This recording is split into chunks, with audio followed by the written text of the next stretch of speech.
Welcome to What is Going for new thought from the edge of Each week on OMTimes flagship radio show, veteran broadcaster, author, and media consultant Sandie Sedgbeer conducts thought-provoking interviews with inspirational authors, artists, musicians, scientists, speakers, and filmmakers who are working at the point where spirituality and science meet consciousness at the very edge of Here is your host, Sandie Sedgbeer. Hello. For millennia, spirituality has been a deeply personal solo experience, but today's world is more social than ever, and interconnectedness is transforming everything, from our family lives to our work. What we need now, says internationally known contemporary spiritual teacher Patricia Albere, is a spirituality that focuses more on we than me. A leader in the emerging field of post-personal development, Patricia Albere is the founder of the Evolutionary Collective, and she's the author of the best-selling book, Evolutionary Relationships, Unleashing the Transformative Power of Mutual Awakening. Patricia Albere joins me now to explain why we need to move away from individual spiritual work and how we can discover the power of creating conscious and I'm sorry. Sorry, I've just had a frog in my throat. Conscious and connection and activate our highest potentials by turning towards each other to develop a new paradigm of relatedness by developing evolutionary relationships. Patricia, welcome. Sorry for that little glitch there, and thank you for joining us today. Thank you for inviting me. I'm very happy to be here with you. So in your book, Evolutionary Relationships, you talk about more than 4 decades. Sorry, it's based on more than 4 decades of teaching, your teaching work to help people find and transform any committed relationship. And we're talking about friends, lovers, family, any kind of relationship at all.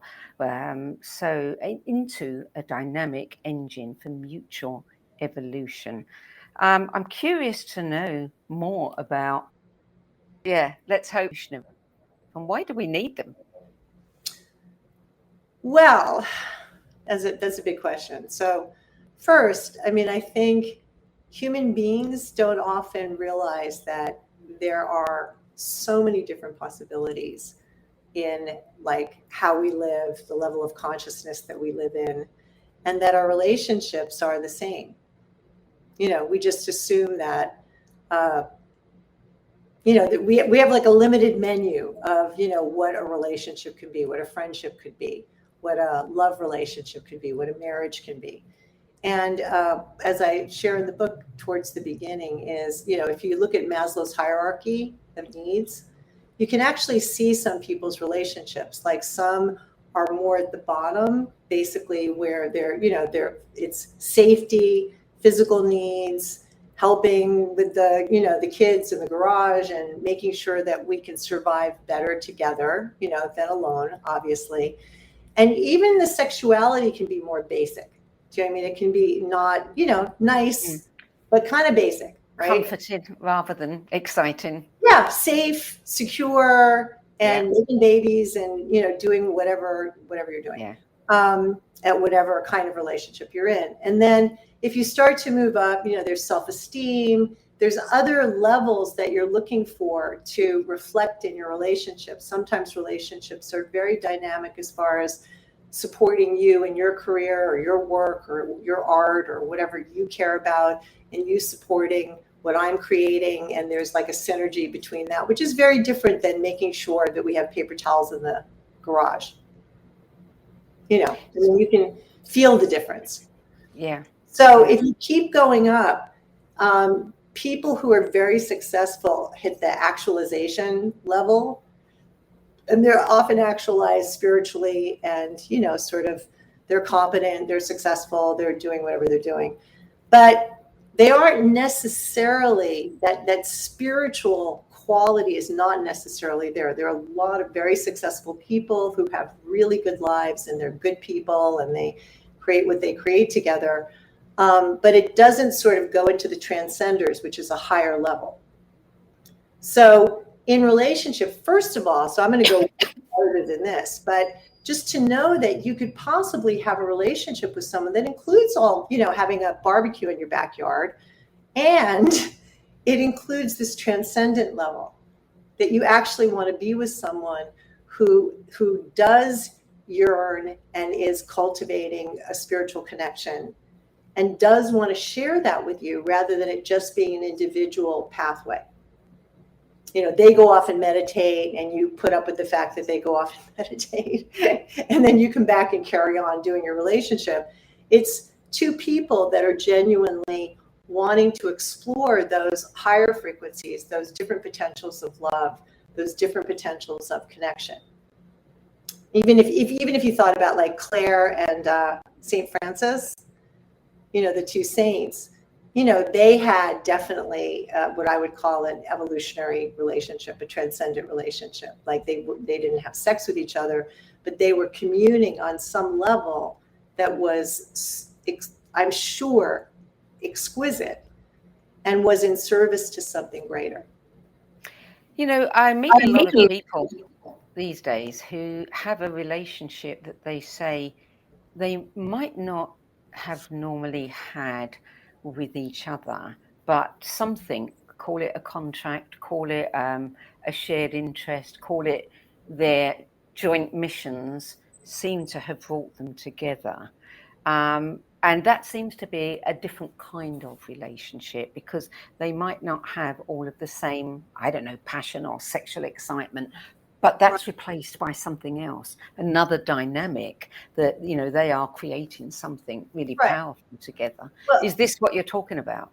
No. So that's more of a karmic relationship. And sometimes, like, one of the distinctions in relationship is you can have same substance and same purposes. It's one of the things to feel into when you're in a relationship, in a love relationship. So, or even in a friendship. So same purposes is a little bit of what you're sharing. Like sometimes two people have an incredible relationship and they have the same sense of purpose.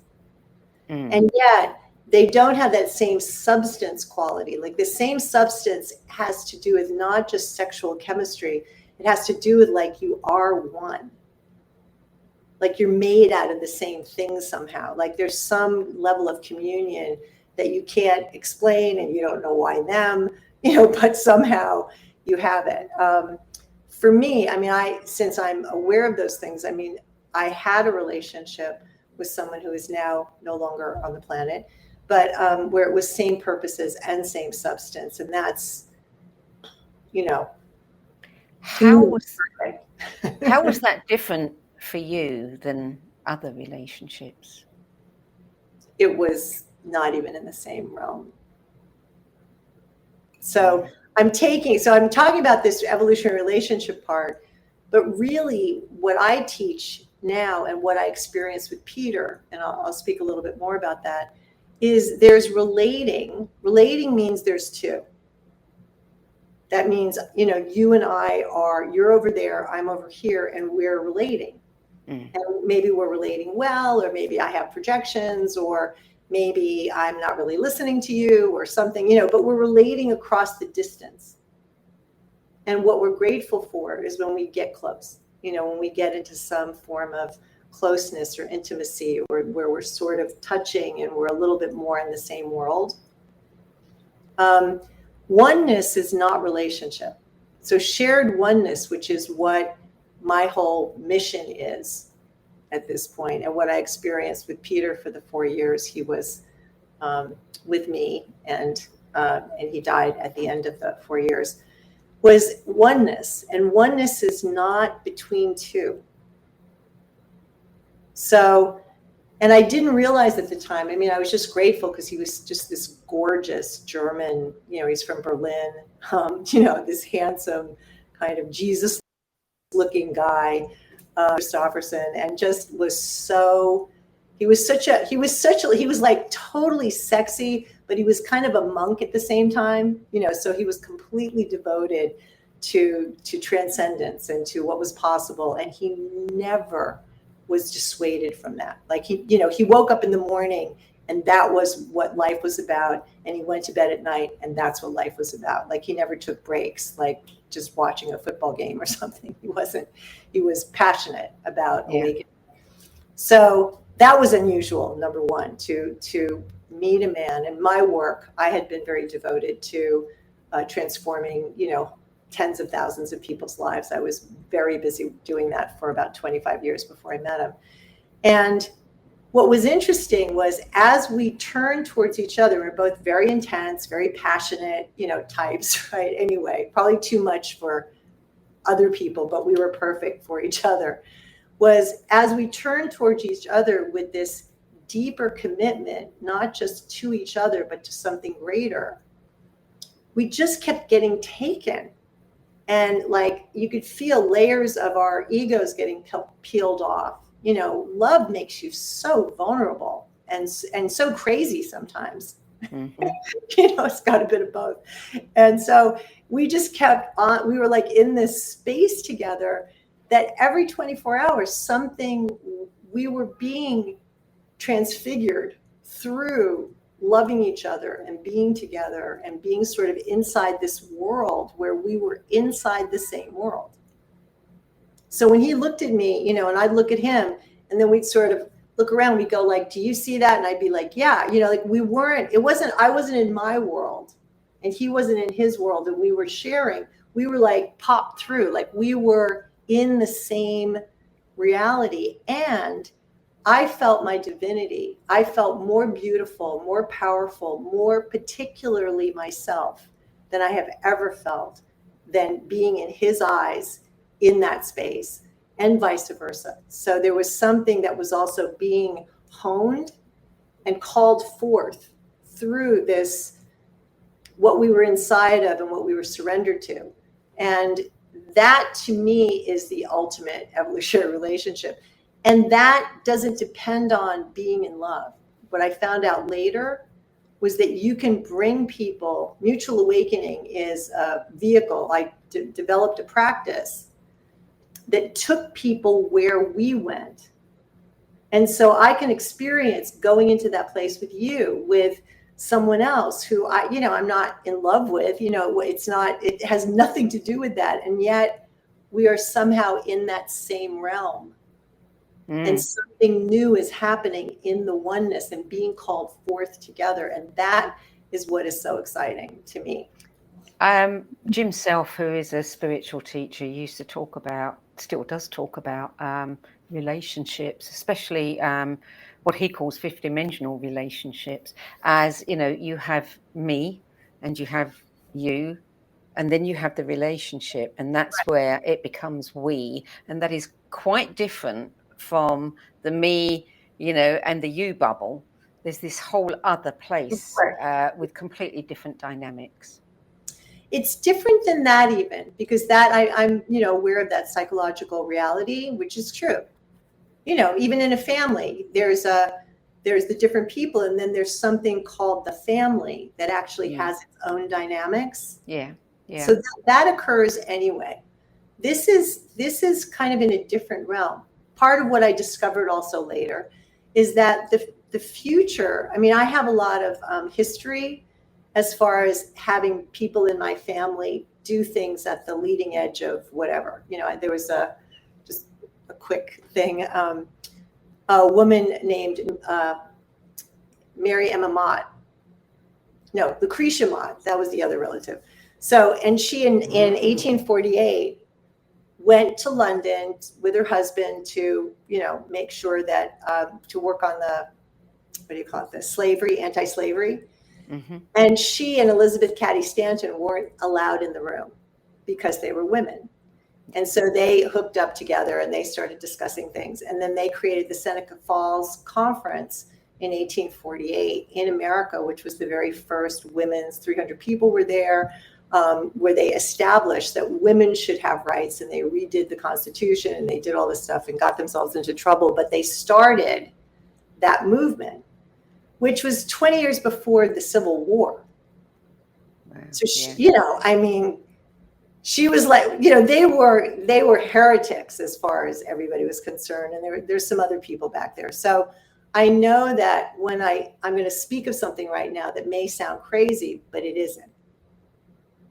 Okay, because when you're on the leading edge of things, it always sounds radical and crazy. Of course.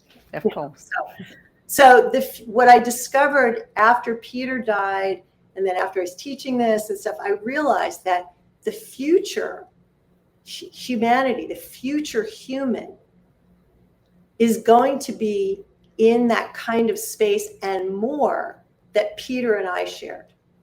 So right now we live on a planet, and if you pay attention to anything that's going on, we have 8 billion people who are born into an individual incarnation, and they're on a journey, using their free will, and they're growing and they're changing, or they're not, or they're very stuck. But we assume that is the only pattern for human.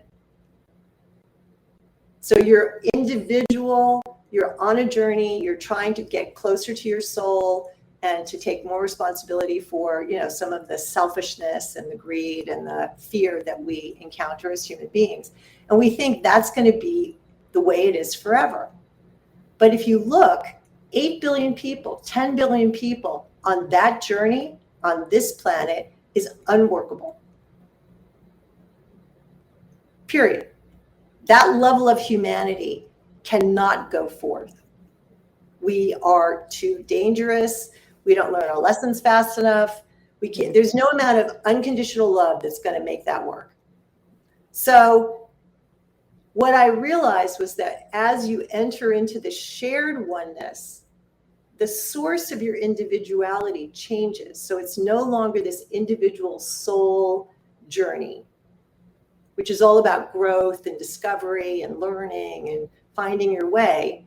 Kind of like a video game, like where you're trying to find your way to a certain kind of awakening or whatever, that actually we can be born into.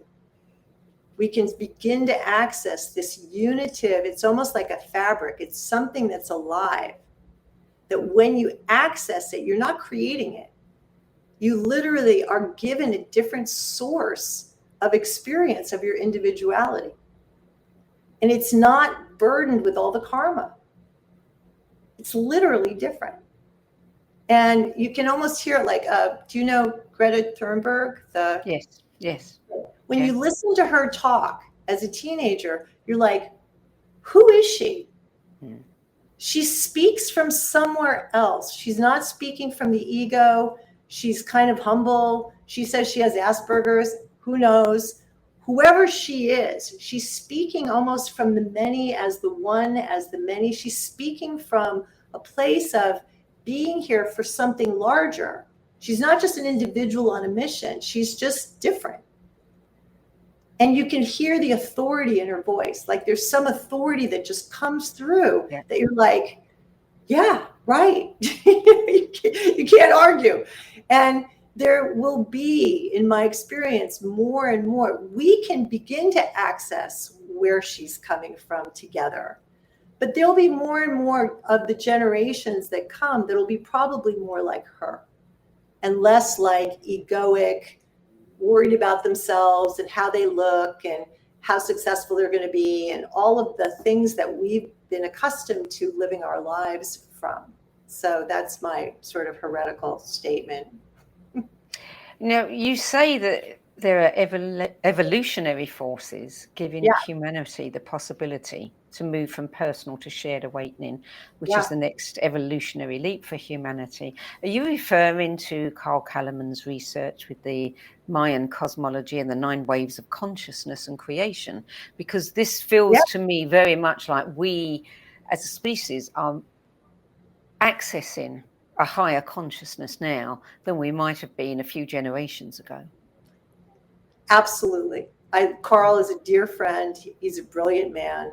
And when he wrote about my work in his 9th wave chapter, and I was, I'm more like, there's something, there's not this, I kind of I'm like in the cave feeling into things going, wait a minute, what's this? What's that? And I kept feeling like the source of the identity that comes from the shared unity is very pure. There's an incredible purity and innocence and just purity in it. It's not like the ego. It's not like even the soul. And I also knew like the answer to our problems is not going to be in science. It's not going to be in the technology. It's something, it's moving beyond. And when I read that book and he's, he reached out to me and I read it, I was just like, yes, like it's definitely, I've discovered how to bring people in tune with the ninth wave period. Right. And when people get inside that, you feel like nourished and excited, and you can feel yourself getting changed, and you can taste how hard it is to be in the individual eighth wave, which is all about working on yourself and processing your relationships and trying to get along. And I mean, it's just exhausting. I think it's exhausting. Navigating separateness, I find exhausting. And so when you slide over, even though we aren't completely designed for it, we can come into alignment with others. And you can't do it by yourself. You can't be in the ninth wave by yourself. No. And I think many people now are discovering that, when they are in this consciousness, this unity consciousness, they don't even really need to explain themselves or speak, because one naturally picks up that vibration and understands it. Yeah. Well, and the mutuality is essential. So the other thing is you need two people or more who are literally committed. Like, we were like, okay. Because if you're like going, well, I don't know if I want to be here, and I'm like all there, nothing's going to happen. We are not going to enter into shared unity. It's not possible. So you have to have others that have a certain level of integrity, a certain level of generosity, and a certain level of steadfastness to keep finding your way past this bubble of self-concern, because we are all about our self-reflection and our witnessing and tracking and what's my shadow and where was I wounded and all of this stuff. And as long as you're busy with all that, and it's not that that's not valid, but it has nothing to do with what I'm pointing to. Nothing. So you developed a practice to teach people how they can achieve this. And you do a lot of online courses.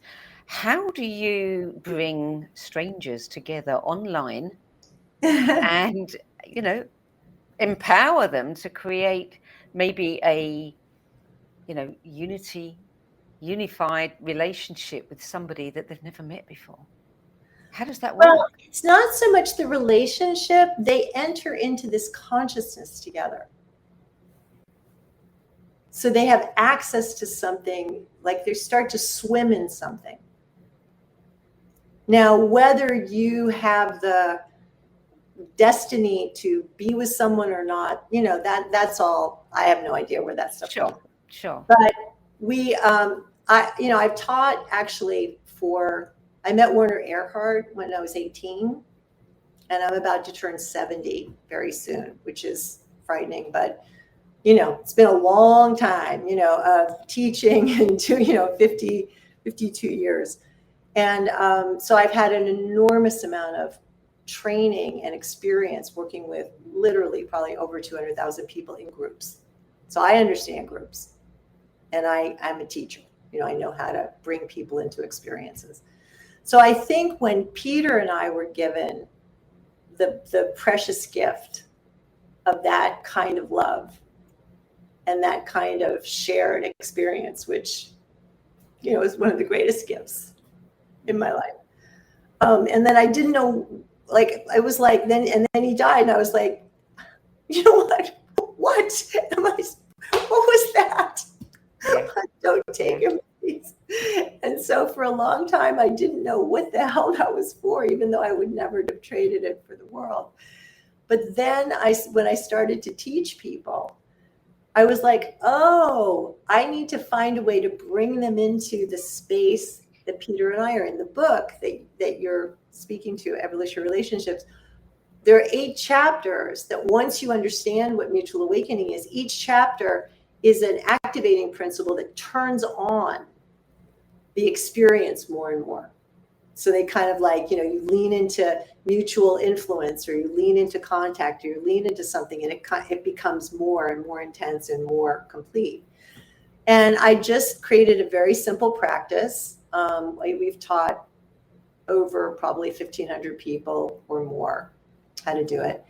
And as long as people are willing, and they're not too, what is it? It's like every once in a while, their ego's too thick. And it's just not the right practice for them. Do you know what I mean? It's actually better for them to work with a therapist or to do something else. But for the most part, the people that, kind of find their way into my world usually are people, like yourself or other people that, they've been around, they've done some work, or they're young and they're just not attracted to all the processing. They're not attracted to the same path that I took for, a number of decades. They're just kind of more wired for it. They kind of slip in and they're like, oh yeah, hey, And so I do a 4-week course, which is very, very streamlined at this point. And we have other people that already know how to enter into the space. So there's a certain amount of an initiation just by being in the space with people that are in the space of unity. And so I do 4 sessions, and we invite them into our global community. So we have classes like 2 to 3 times a day that people from all over the world get on, who have learned how to practice, and they're practicing.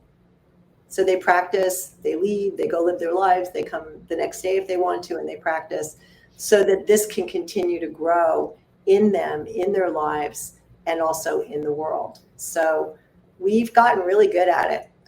And the only thing I'm interested in, to be honest, I could teach. I could teach on so many subjects, and I'm just not interested anymore. The only thing I really want to do is to bring people inside through the portal. And then once they're inside the shared unity, there's this whole world that opens up. And so I'm interested in getting them in, and then actually giving them the opportunities that are possible from there, so that we can also keep embodying this for the future. So it's not even really, even though it benefits all the people that are there, we're the cells in the body of this. We're holding something. So actually, I think that's probably even more important, that you're willing to make a contribution to humanity's shift itself, because we're not doing well. Absolutely. Just a quick question before we go to break. If we follow what we were saying earlier about Cole Kalleman's work and the 9th wave of consciousness, which can be achieved, he says, in a number of ways, through meditation, through psychedelics, through the evolutionary relationships, which comes first, the chicken or the egg? Do you have to be in that consciousness to come into this practice, or do you find that when you come into this practice, you develop that level of consciousness? Yeah, it's not individual. Here's where he and I, we've had our conversations. Psychedelics, I think, can be helpful, but it's still in the individual realm. You're still working on your soul. You're working as long as you're in the 8th wave, you're in the 8th wave. So meditation and psychedelics are in the 8th wave. And as long as you're there, you're in separation in a particular way. You actually aren't in the 9th wave. And you can taste the difference. Once you learn how to taste the difference, you can taste the difference. And Carl, he's got the theories right. I'm the practical scientist. I'm the one that goes, no, actually that doesn't explode when you do the thing. That's a good theory, but it doesn't actually work that way. You got to do it over here. And he mostly listens to me. Okay. Well, we're going to take a short break now. You're listening to What Is Going On. I'm Sandie Sedgbeer, and my guest today is recognized leader in the emerging field of post-personal development and founder of the Evolutionary Collective, Patricia Albere. And we're talking about her book, Evolutionary Relationships, Unleashing the Transformative Power of Mutual Awakening. We'll be back with more from Patricia Albere after this short break. OMTimes TV. Imagine becoming a super influencer. Reinvent yourself, invest in your brand, and then manifest your success with a robust spheric approach. OMTimes Media and Broadcasting offers a unique and multifaceted way to become the spiritual and conscious influencer you deserve to be by putting your message across our powerful platform with its proven record of integrity and excellence. Through our produced shows, OMTimes offers the opportunity to become a social media TV personality, a radio show host, an OMTimes magazine columnist, and a syndicated podcaster, all in one shot. By live streaming your show on OMTimes TV and broadcasting it across the extensive OMTimes radio and TV networks, you become more than a host. You become an ambassador and a force for positive change. OMTimes. Open yourself to the possibilities. If I could be you, and you could be me for just 1 hour. If we could find a way to get inside each other's minds. Walk a mile in my shoes. Walk a mile in my shoes. Well, before you abuse, criticize, and accuse, walk a mile in my shoes.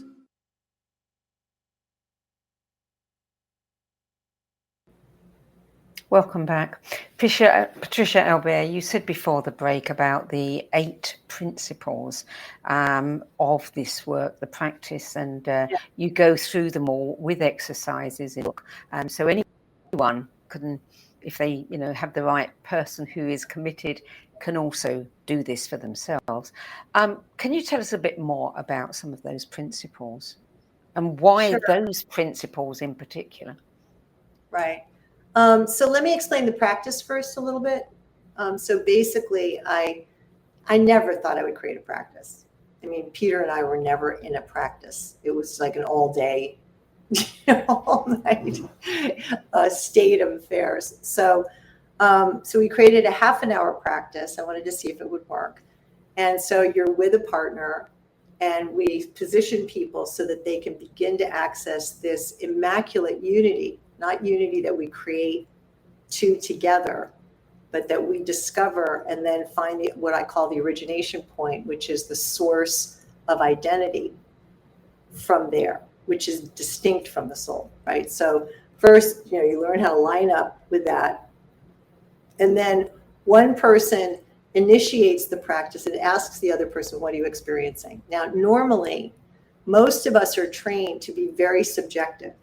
So almost all the training that we have in the earlier waves has to do with being in touch with yourself. Root chakra, your body, your energy, your causal dimensions, and so mostly you would close your eyes, you look up, you're sensing into oneself, which takes you separate. Okay, you're witnessing all of those things are in separation. You're in your own bubble. So instead here, we teach people how to actually stay connected from the right place, which is a thing in itself. And then when I ask you, what are you experiencing? You lean in, you stay completely with me and with something larger. So you're kind of here. And then you're tracking like what's present in a way that you're not having to explain it to me because I'm completely with you. So I'm not listening to you over here trying to think, oh, well, that's interesting. And, I understand that, which is the way we listen, is my practice is to keep becoming so at one with you that I'm kind of lost in the music. Like you're the music and I'm lost in the music. And so I'm not listening to the content even so much. I'm so inside. So I'm learning oneness from there. And you're learning it. So we're staying here. I'm not inside myself. You're not inside yourself. We are somehow in a different domain together. So I ask you, then it switches. So then you're the initiator. So we're in a different flow.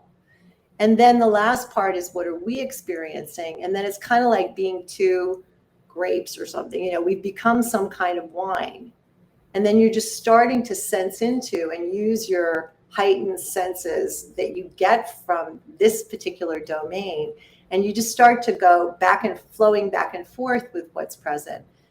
As you do that, so as you learn how to let go of, am I doing it right? And I mean, there's the superego and the concerns and there's just, I shouldn't say that, there's a million things that go on that continue to have to evaporate. But as people practice, it's like you just, boom, you're in. Like the moment you get there, the oneness is already there.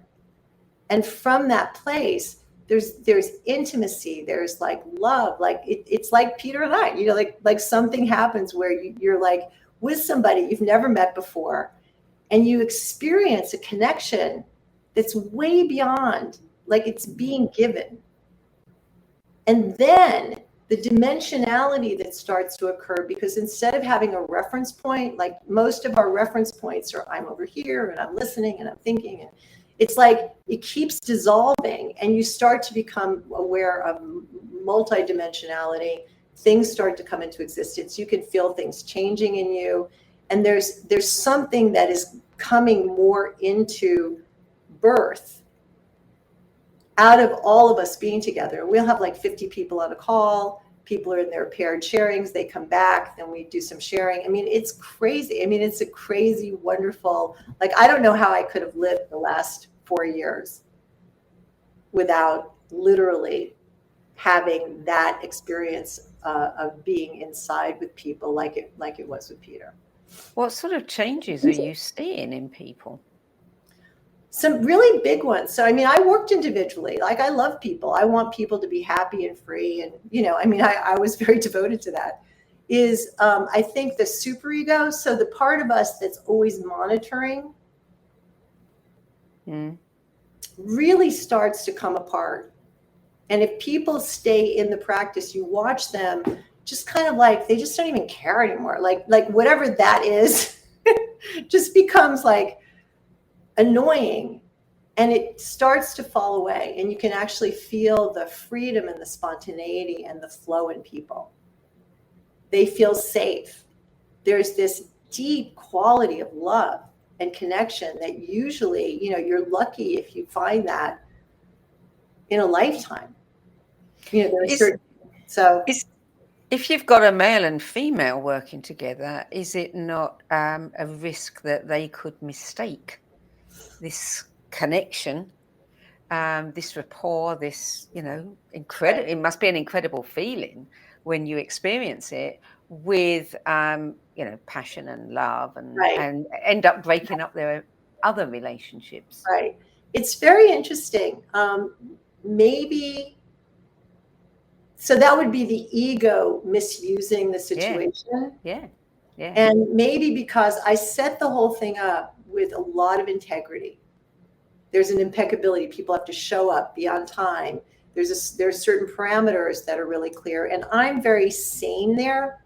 Do you know what I mean? Like I know that where I come from is very clean and sane in that domain. And somehow we've been really lucky. Like people aren't skewing it or objectifying other people. I mean, one of the things that we do in separation is even falling in love with someone. Sometimes it's just an objectification where you're just getting off on the fact that you think, they're the one. And somehow it's not conducive to that. We really have a problem, which is quite interesting because one would think. But on the other hand, I mean, you're creating a morphic field, aren't you? And when people step into that field, which is probably well cemented after many years, a lot of those lesser things fall away. Yeah, they do. Yeah. And even just networking and, all the ways that we're, one of the things I teach. So once people learn the practice and they're in the global thing practicing, I do some additional teachings with them because they know what they're doing. And so we've done some stuff on the difference between strategic ways of being and being like wholly absorptive and receptive, which is a higher order of consciousness that we're moving towards, which is more innocent and guileless, etc., which the world is not. The world is all about strategy. Give me the 3 tips to finding my soulmate, or, somebody like Mitch McConnell, like the people that are in the governments that are completely strategic. Mm. And so I've done some teaching around that from the future part of this. And you start to realize that you don't have to be strategic. Do you know what I mean? There are a lot of people that aren't naturally wired that way, and a lot of young people that are less so. And that as they enter into this kind of consciousness, it brings them more into the flow of what would really support them, so they can be more guileless and less strategic. If you're in a relationship where somebody's managing your relationship by saying things, not saying things, showing you things, it's just horrible. I find that unpleasant. And the more transparent, the other thing that happens is people get more and more transparent. So rather than being oversensitized, like a lot of people in the eighth wave they're so sensitive and they can't go to New York because it's too much. And, there's like all this stuff.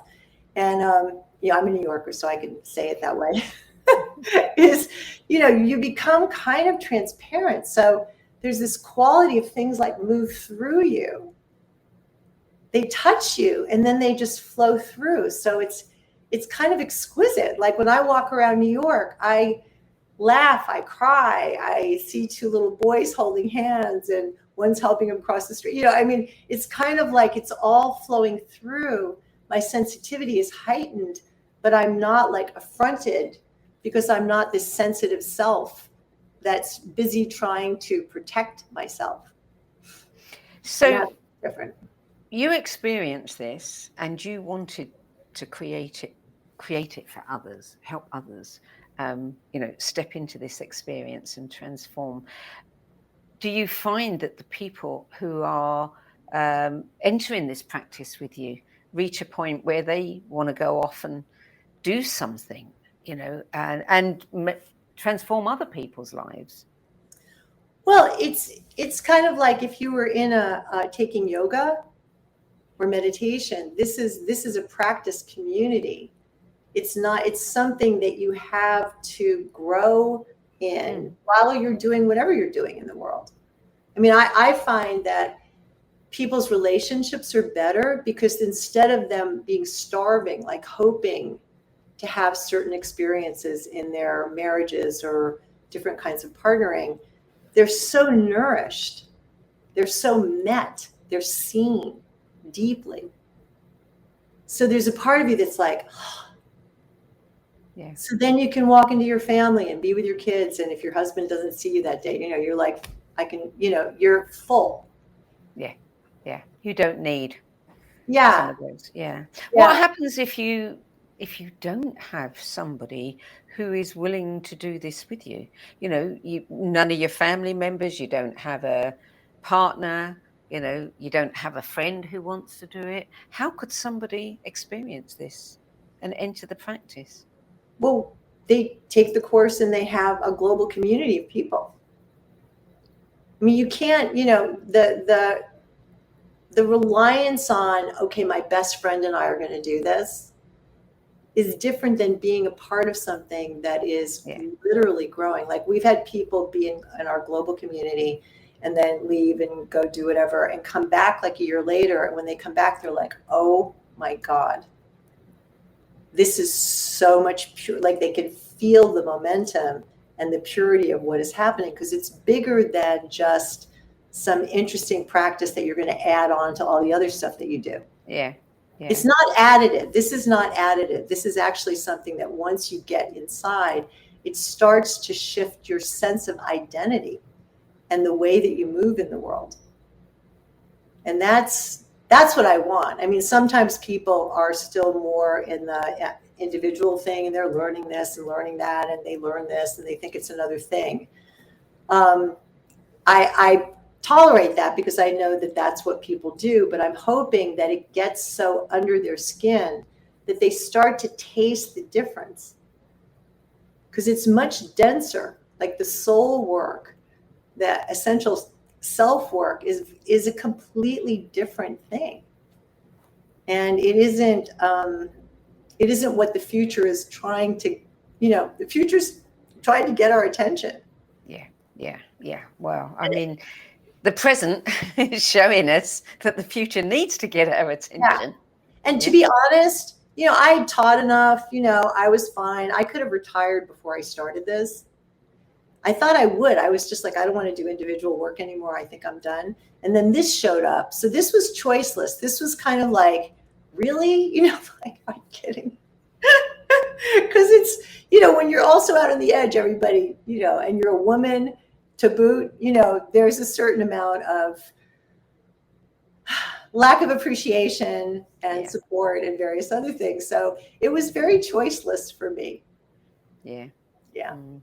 Tell us about the free self-paced introduction to mutual awakening e-course that you offer. What could we expect to find in that?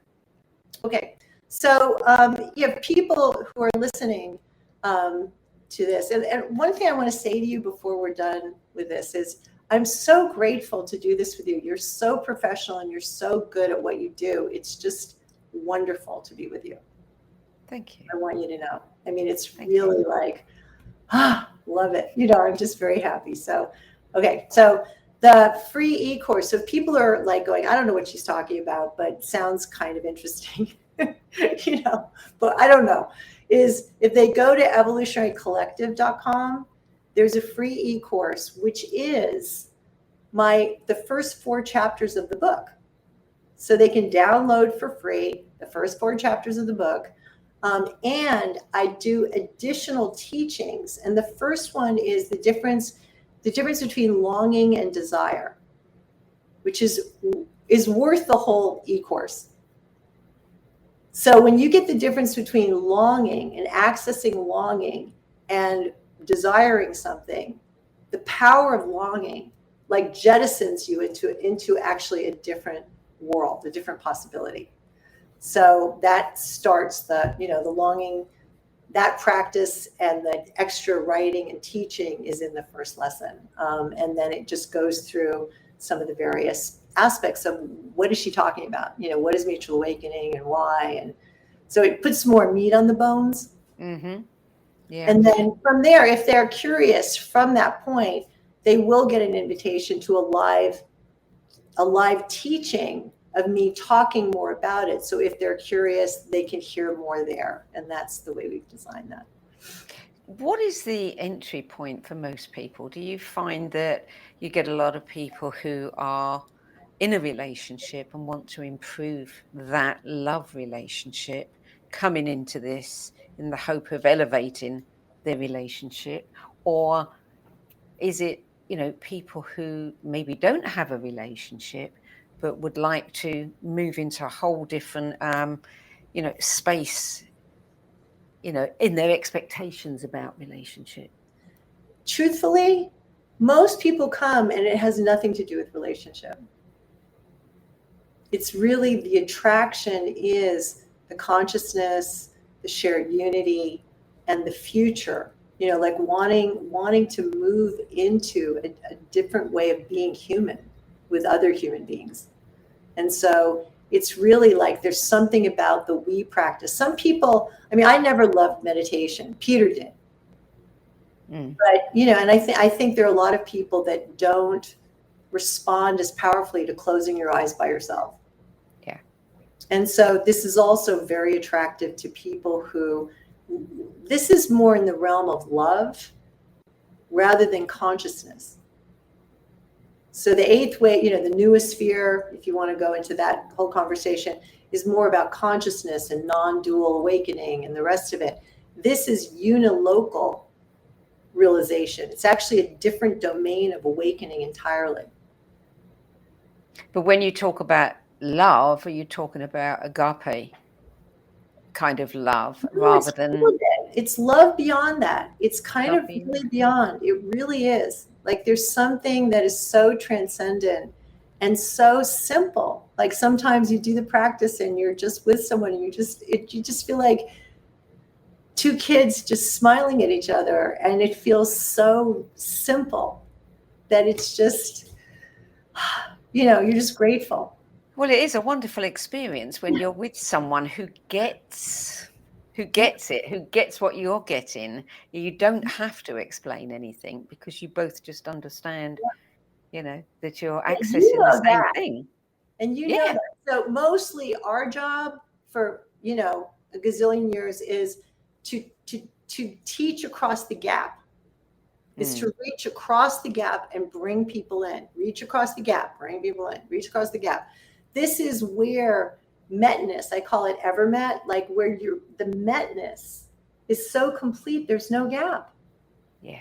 So something's flowing back and forth and you feel seen. There are people that come back and they're in tears because they feel seen so deeply.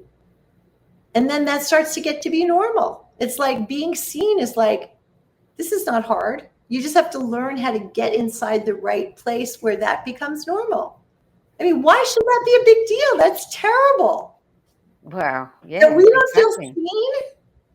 And looking at the state the world is in now, so much division and separation and anger and fear and anxiety. I mean, what's your goal for this?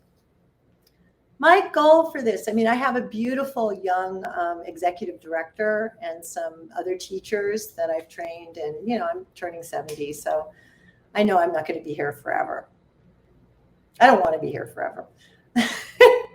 So my goal is to keep empowering them and as many people on the planet that are kind of hitting their head up against the individual work. They're still doing it, but they're not as inspired.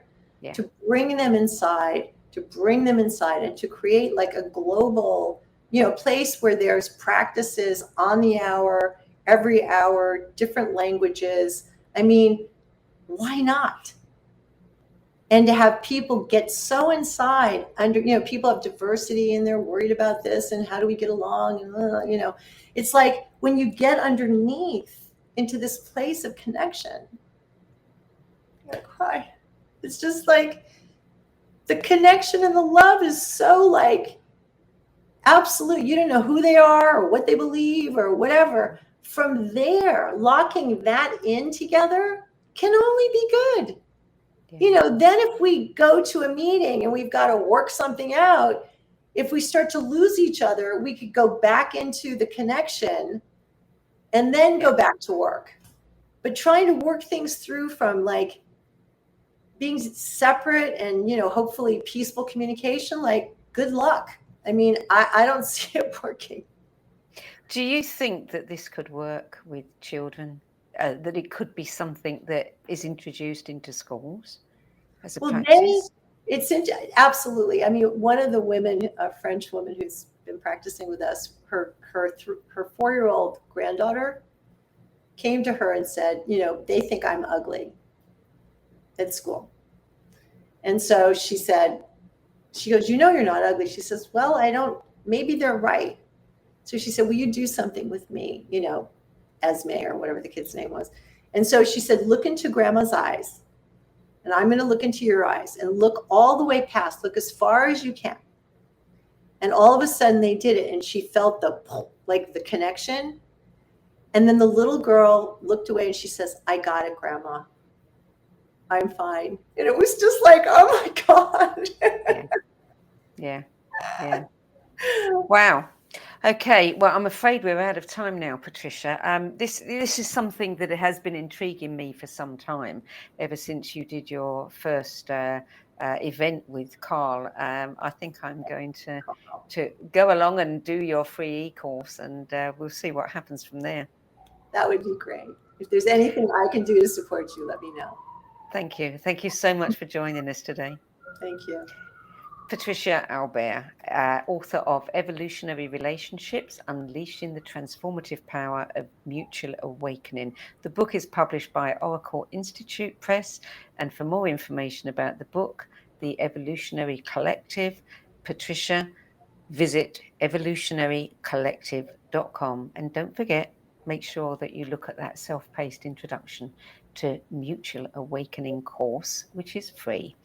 Evolutionarycollective.com. That's it for this week. I'm Sandie Sedgbeer, and I'll be back with another edition of What is Going On at the same time next week. Till then, it's goodbye from me.